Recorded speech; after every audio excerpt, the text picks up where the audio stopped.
पूर्णज्ञं परमार्थमार्गवरदं सर्वज्ञपीठासनं संसारार्णवरारकं यतिवरं तत्त्वार्थसिद्धिप्रदं पारिव्राज्यशिरोमणिं श्रितपरम् देवी कटाक्षान्वितं श्रीमच्शङ्करमाश्रितेस्तवरदं सर्वावतारं श्रये। श्रीमच्शङ्करमाश्रितेस्तवरदं सर्वावतारं श्रये। श्रुतिस्मृतिपुराणानाम् आलयं करुणालयं श्रुतिस्मृतिपुराणानाम् आलयं करुणालयं नमामि भगवत्पादशङ्करम् नमामि भगवत्पादशङ्करं लोकशङ्करं लोकशङ्करम्।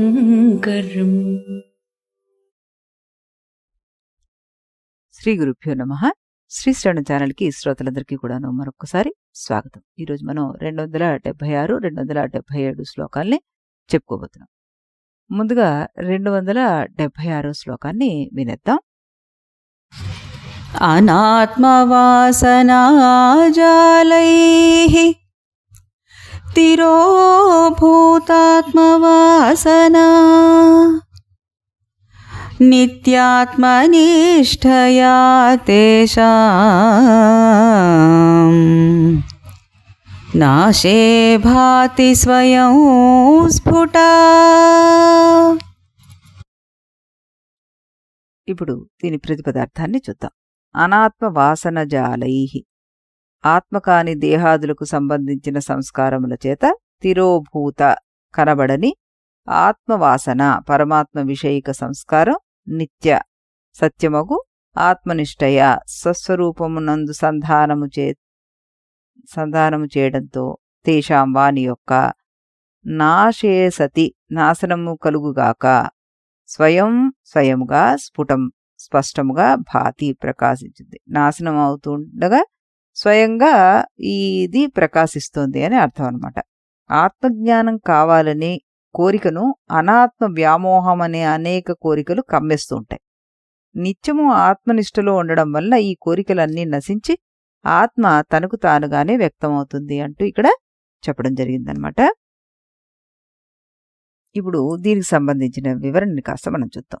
అనాత్మ వాసన వల్ల వచ్చే కప్పబడిపోయిన ఆత్మవాసన నిరంతరము ఆత్మనిష్ట అనే ప్రక్రియ ద్వారా నశించిపోయినప్పుడు ఈ వాసనలన్నీ నశించిపోతే అప్పుడు స్వయంగా స్పష్టంగా ప్రకాశం అవుతుంది అంటూ చెప్తున్నారు.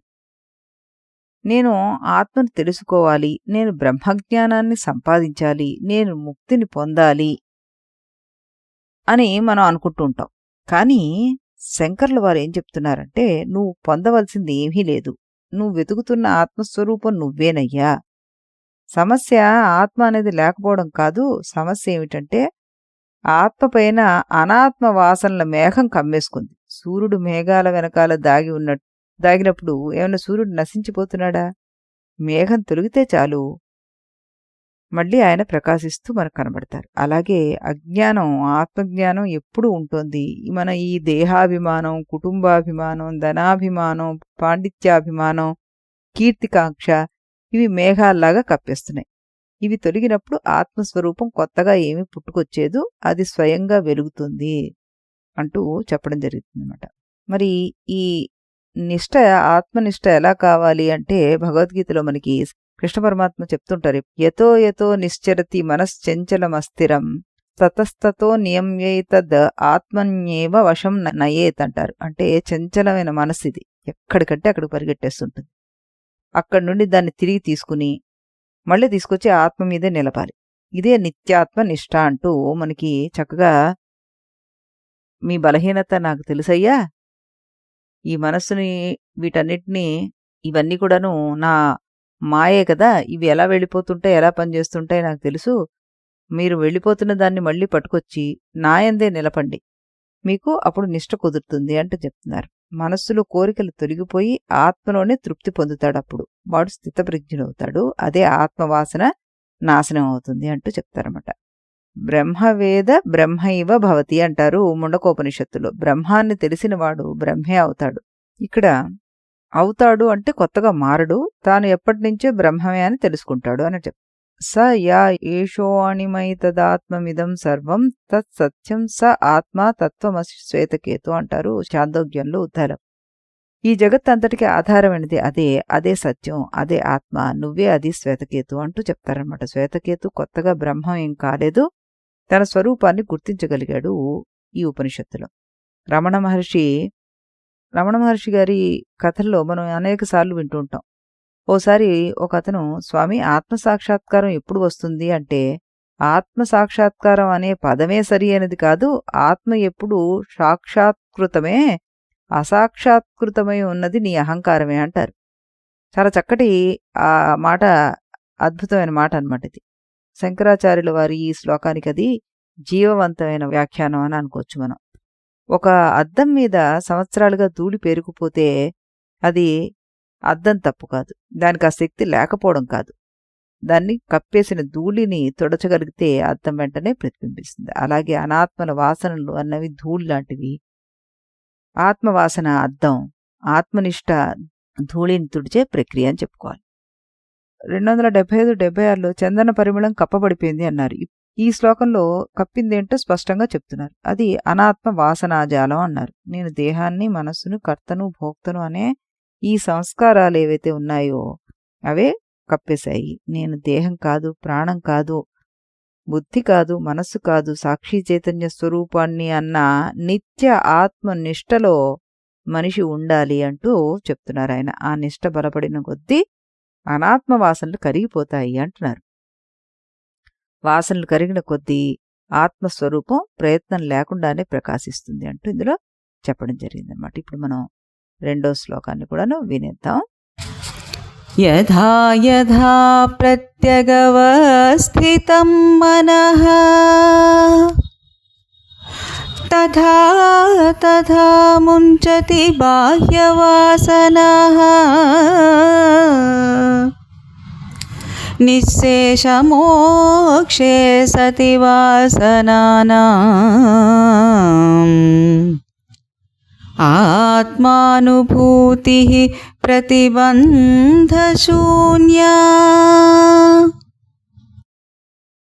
ఇప్పుడు దీని ప్రతిపదార్థాన్ని చూద్దాం. మనః మనస్సు యథా యథా ఏ ఏ ప్రకారముగా ప్రత్యేక పరమాత్మయందు అవస్థితము నిలుచుచున్నదో తథా తథా ఆయా రీతి బాహ్య వాసనాం మలిన సంస్కారమును ముంచతి విడుస్తోంది. వాసనానాం మలిన సంస్కారాల యొక్క నిశ్శేష మోక్షే సతి పూర్తిగా విడుదల కలుగుచుండగా ఆత్మానుభూతి స్వాత్మానుభవం ప్రతిబంధ శూన్య అడ్డము లేనిదవుతోంది అంటూ చెప్పడం జరిగిందనమాట. అంటే మనస్సు ఎంతెంతగా ప్రత్యేగాత్మలో స్థిరపడుతుందో అంతంతగా బాహ్యవాసనలను విడిచిపెట్టేస్తుంది. ఆ వాసనలు పూర్తిగా నశించినప్పుడు ఆత్మానుభూతి ఎటువంటి అడ్డంకి లేకుండా హాయిగా ప్రకాశిస్తుందన్నమాట. శంకరుల వారు ఇప్పటివరకు మనకి లోకవాసన బంధనము అన్నారు, దేహవాసన బంధనం అన్నారు, శాస్త్రవాసన కూడాను బంధనం అన్నారు. పైగా ఈ వాసనలన్నీ ఇనుప సంకెళ్ళు అంటూ కూడా చెప్పారు.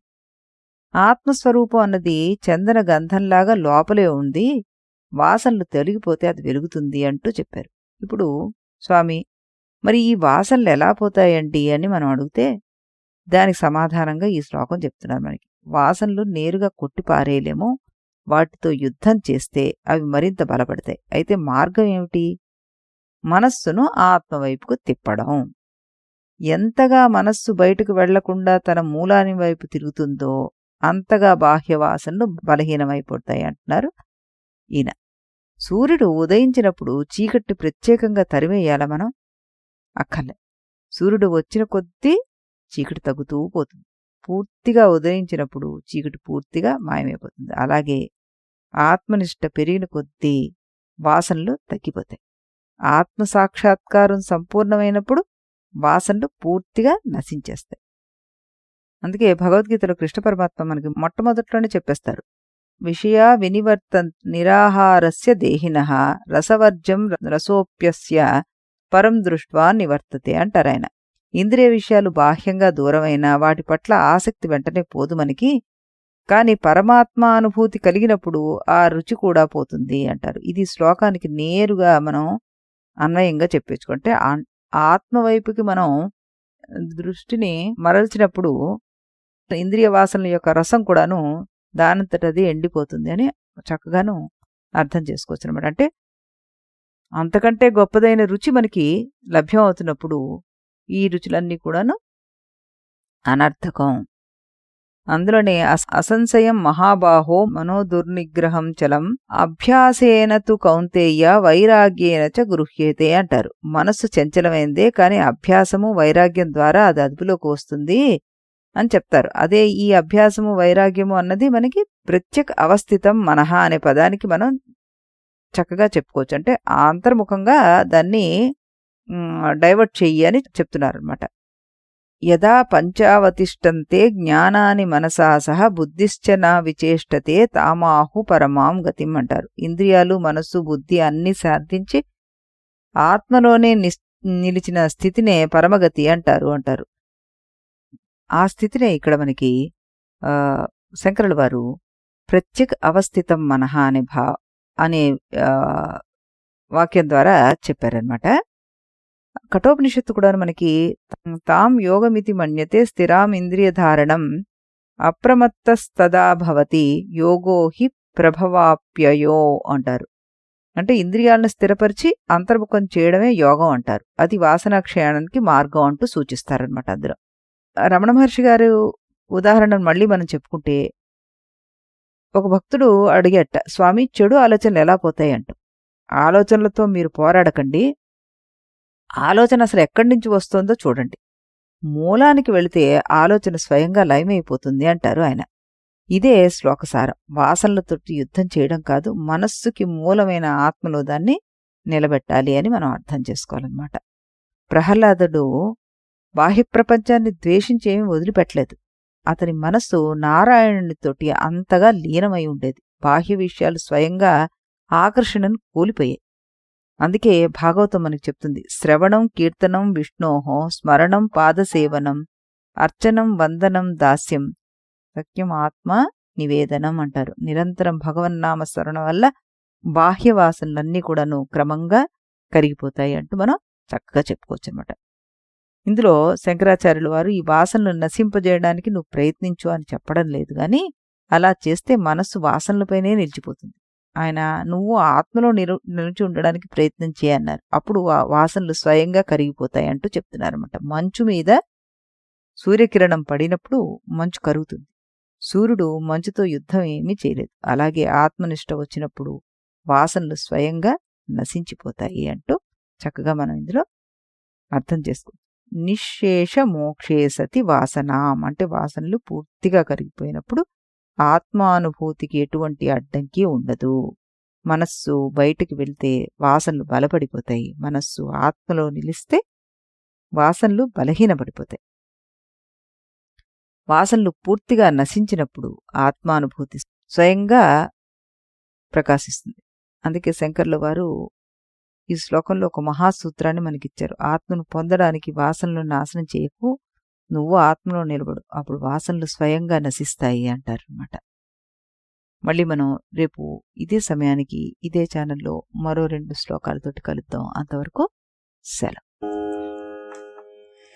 ఇది గురువాక్యం, ఇది గురువాక్యం విది వేదాంతం విదితారకమితి బ్రహ్మము. ఇది గురువాక్యం విది వేదాంతం విదితారకమితి బ్రహ్మము. ఇది మొదలిది నడుమిది తొది తెలిసిన వాడేవాడుగా. ఇది మొదలిది నడుమిది తొది తెలిసిన వాడేవాడోగా ఇది గురువాక్యం విధి వేదాంతం విధి తారకమిది బ్రహ్మము ఇది గురువాక్యం.